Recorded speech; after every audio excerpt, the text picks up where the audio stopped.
අපි එනම් මේක දැන් ටියර්ඩවුන් කරන්න කියලා හදන්නේ. එහෙම තමයි ටියර්ඩවුන් කරගෙන කිව්ව පටන් ගන්නකොටම කැලි ගියුණා. රයිට් ඒකට මොකද හේතුව? ඒකට හේතුව මේක බොහොම තදේ. මේක බොහොම තදේ හදන්නේ. හරි අපි කවන්නේ අපිට මේක ටියර්ඩවුන් කරන්න කොහොමද කැලි ගලවන්නේ? මේක මයින් කරගන්න කොහොමද? රයිට් ඕකේ නේ මසල බැටරි ටික ගාවන්න හදන්නේ. මොකද ගන්න ඉස්සෙල්ලා මේක බලලා ආයෙත් ඒක බලන්න. මම ඉස්සෙල්ලා මේක පැත්තකින් තියලා ඒක ඉවර කරගන්න. මේක අපිට ගලවන්න තියෙන්නේ මෙතන තමයි. ලස්සන එන දෙකක් ඉක්මනට ඇවිල්ලා තිනවා. ඉක්මනට ගලවලා බලමු මේ එන දෙක. මොකක්ද මේක ඇතුලේ තියෙන ගැදමැටික් කියලා. මොකද වයර් දෙකයි කනෙක්ටර් තුනක් තියෙනවා. මොකක්ද මේ පාවිච්චි කරලා තියෙන ටෙක්නික් එක කියලා බලමු. එකක් නිකන් වෙයිදන්නේ.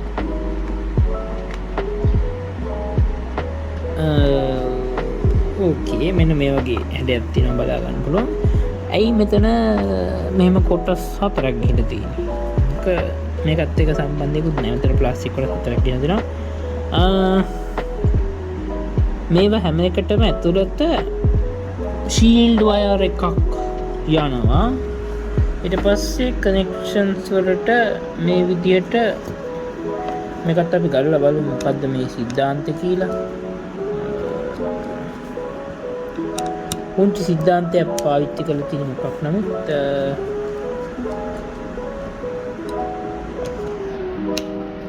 මම අර කොහොමත් මේ SMD මේ කෙල්ම් ක්ලිප් එක නම් මම යූස් කරන්නේ නැහැ. දැන් කොහොමත් එක එකම දේවල් නේ ඇත්තේ.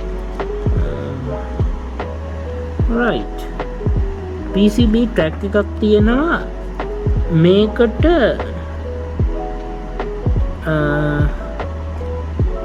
හිතාගන්න අමාරුයි ඇත්තටම. කනෙක්ටිවිටි එක ඇත්තටම ග්‍රවුන්ඩ් ෂීල්ඩ් එක මෙහෙම දීලා තියෙනවා. ඊට පස්සේ මේ ෂීල්ඩ් එකයි මෙතන තියෙන මේ පාවිච්චි කරන වයර් එකකින් ඇත්තටම කනෙක්ට් වීමක් වෙලා තියෙනවා පේනවා. මේකේ රෙඩ් එකයි මේකේ බ්ලැක් එකයි මේ විදිහට තියෙනවා. මේක රෙඩ් එක මේක. ඒතර මේකේ අපිට පේන්න තියෙන එක දෙයක් මට කියන්න පුළුවන්. මේක කනෙක්ට් වෙලා නැහැ මේකත් එක්ක. මේක කනෙක්ට් වෙලා නැහැ මේකත් එක්ක. මේ දෙක එතකොට ෂීල්ඩ් එකක්. ඒතර බාන්න කොයිතරම් අපූර්වද කියලා ඒ කනෙක්ටිවිටි එක මේ ටෙක්නොලොජි එක යූස් කරාට පස්සේ ඒගොල්ලන්ට ඒකෙන් හම්බලා තියෙන බෙනිෆිට් එක තමයි මට තේරෙන විදිහට වයර් ඔක්කොම 1 2 3 4යි මේකත් එක්ක 5යි. ඒ කනෙක්ටිස් 5ක් යන්න ඕන එක 3කට බස්ස ගන්න පුළුවන්කම හම්බෙලා තියෙනවා මේකත් එක්ක. ඉතින් නරකනේ නේ ක්‍රමෙත් ඉතින් පාවිච්චි කරලා තියෙන ටෙක්නොලොජි එක. ඒ ඉතින් ඕක තමයි මේක විශේෂයෙන් තියෙන කිසිම කම්පොනන්ට් එකක් ඇත්තේ නෑ මේකේ. මම නැවතත් තිබ්බ විදිහටම ෆික්ස් කරගන්න කියලා තමයි හදන්නේ. වෙන අපිට. රයිට් අපි බැටරි ටික ගලවලා තියෙන්නේ. අපි එහෙනම් මේක ඇතුළ බලමු කොහොමද ඇතුළත තියෙන දේවල් කියලා. මෙතන QC පාස් කියලා තියෙන එක නම් අනේ මන්ද ඒක ඇණයක් තියෙන බවක් මට පේන්නේ නැහැ. එහෙම නැති ඒවා කියලා හිතලා අපි මෙතනින් ගලවමු. මට පේන්න තියෙන ඇණ ඇත්තටම ඇණ 6ක් පේන්න තියෙනවා. එනත් අපරාධ කියන්න බෑ. සෑහෙන හොඳ මට්ටමක තියෙනවා. හොඳ තද බවකුත් දැඩි බවකුත් ඒකත් එක්ක තියෙනවා.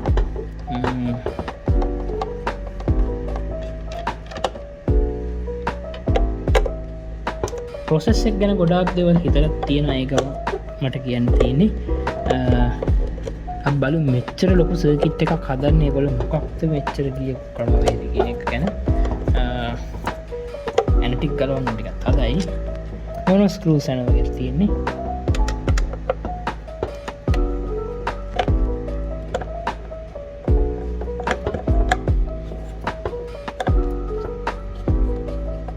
තරමක් මහන්සි වෙන ටික ගලවගන්න. හරි. රයිට් හරි. නගල ගලවගත්තා. මේ විදිහට බොහොම පහසුවෙන් ඉවත් කරගන්න පුළුවන්.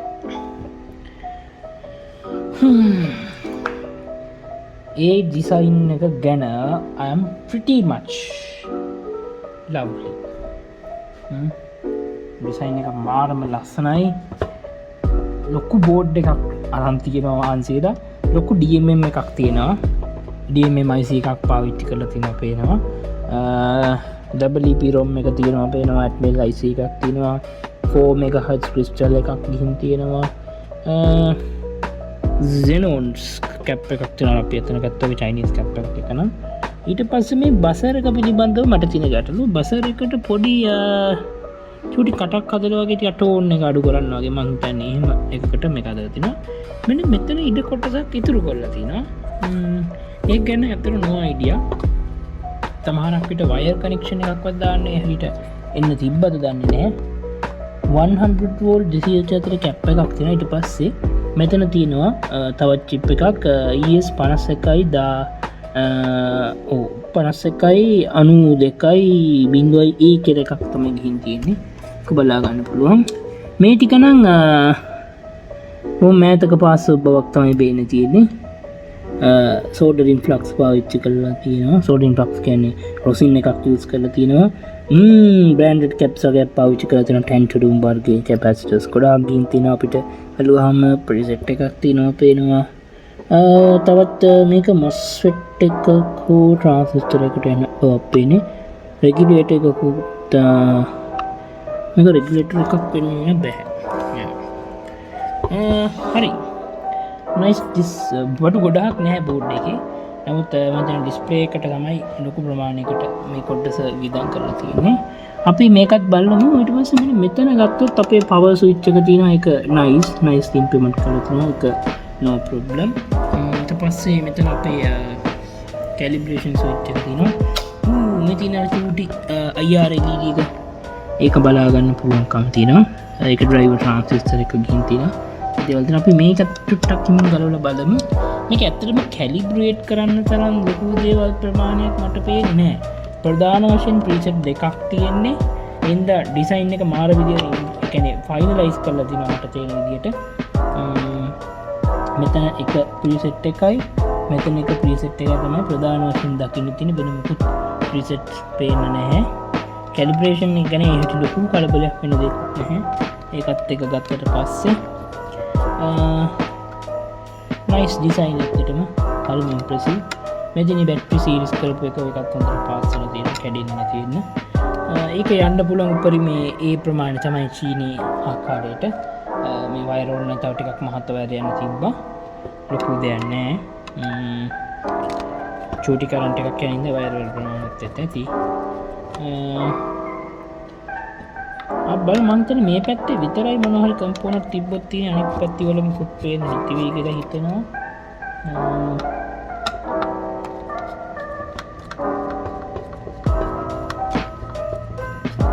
ඉස්සර කාලේ ගොඩාක් ප්‍රශ්න තිබ්බ ගොඩක් කට්ටියට මේව ගලවන්න කියලා තිබ්බ සෙටින්ග්ස් වෙනස් කරනවා කියලා. නමුත් මේවා අපි සෙටින්ග්ස් වෙනස් වෙන්නේ නැති වෙන්න යූස් කරන නිසා එහෙම වෙන්න තියෙන ප්‍රමාණය ටිකක් අඩුයි. මොකද මේක ඩිස්ප්ලේ එක විතරයි තව කනෙක්ට් වෙන්න අපිට පෙනුමට තියෙන්නේ.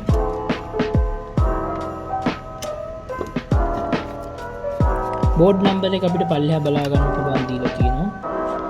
ඩේට් එක දාලා තියෙන්නේ 2000 නෑ රේට් එකක් නෙමෙයි ඒක මෙතන තියෙන 2011 5 6 තමයි මේ PC එක මෙතන ඩිසයින් කරලා තියෙන්නේ ඒ වගේ තමයි පේන්නේ ඕකේ ඊට පස්සේ මේක ගලවන්න අන්තිම කරනවා තම එළියට එන බවක් නම් පේන්නේ නැහැ අනිවාර්යෙන් ස්විච් එකක් ගලවන්න වෙනවා මේ යන විදියට ඩිසයින් එක ඇවිත් තියෙන්නේ එහෙමයි. හරි. ඊට පස්සේ මට මේ විදිහට බෝඩ් එක උඩට ලියන්න මොකද්ද තව තියෙන අවශ්‍යතාවය? මෙන්න මෙතන තියෙන කොටස ගලවන්න පුළුවන් එකක්. මෙතන ඒකත් මේ සමගාමීව ගැලවෙනවා මොකද කියලා මට හිතෙන්නේ. එහෙම තමයි හිතන්න වෙන්නේ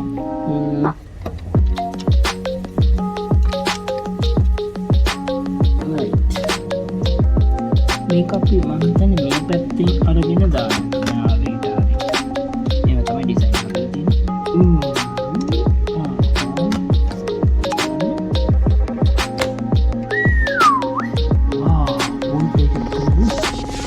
තවත් ලොකු කනෙක්ටර් බාර්ස් එකක් ඇවිල්ලා තියෙනවා. මම අර බලාපොරොත්තු වෙන්නේ මෙතෙන් අපිට හොයාගන්න පුළුවන්. ඒ තමයි මේ pad දෙක identically isolated බලුවොත් එහෙම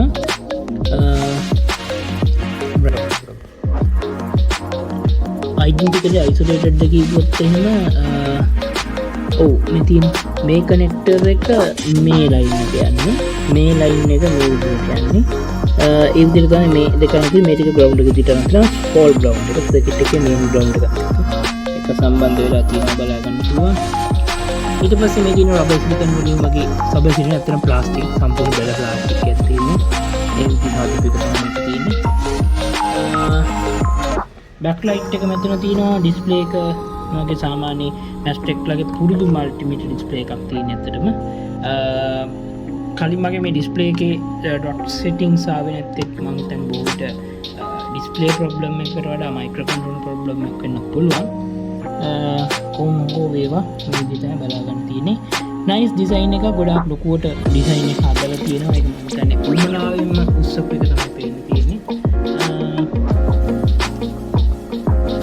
ඉස්සරහා තියෙන කොටස ප්ලාස්ටික්. ඒක ප්ලාස්ටික් එකක් තියෙන්නේ. ඉතින් මේ දේවල් ටික තමයි ඇතුලේ විශේෂයෙන් කතා කරන්න තියෙන්නේ. පුදුමයි මේවා නම්බර්ස් ටික ඉතුරු කරපු එක. හැබැයි හැම දෙයක්ම මාගේ ඩිසයින් එක හදලා තියෙන්නේ මේ මයික්‍රෝ කන්ට්‍රෝල් එක අනුමාන කරගෙන තමයි. වෙනත් මොකුත් පාවිච්චි කරලා නැහැ කිසි දෙයක්. හංගන්න කෑලි පාවිච්චි කරලා නැහැ. ඔක්කොම ටික කරලා තියෙන්නේ ඇත්තටම බොහොම සරල කන්ට්‍රෝල් සහ ටික් එකක් පාවිච්චි කරලා. ඒක රියලි ඉම්ප්‍රෙසිව්.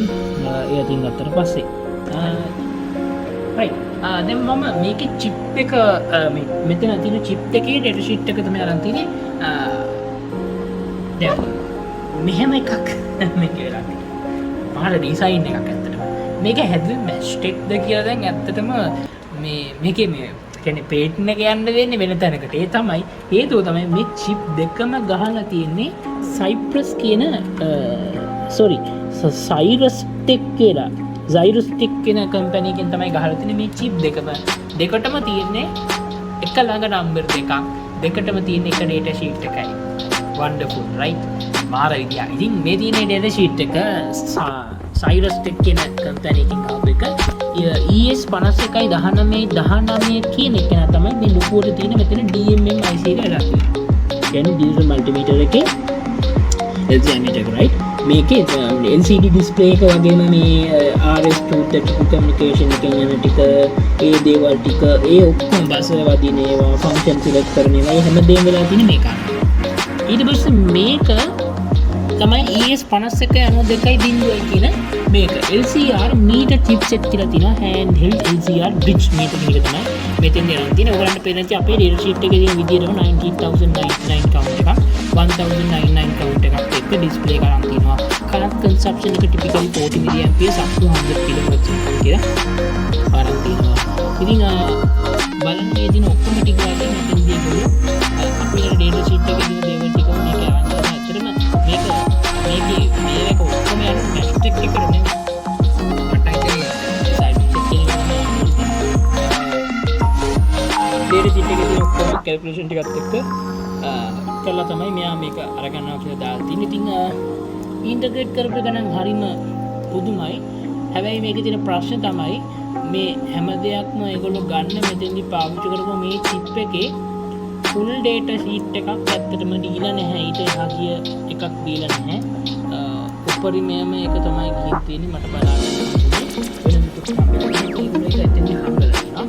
මං දන්නේ Cyrus Tech ලගේ data ටික Mastech කියන කම්පැනි එක buy කරන්නේ කොහොමද මේ chip එකත් එක්ක වැඩ කරන්නේ.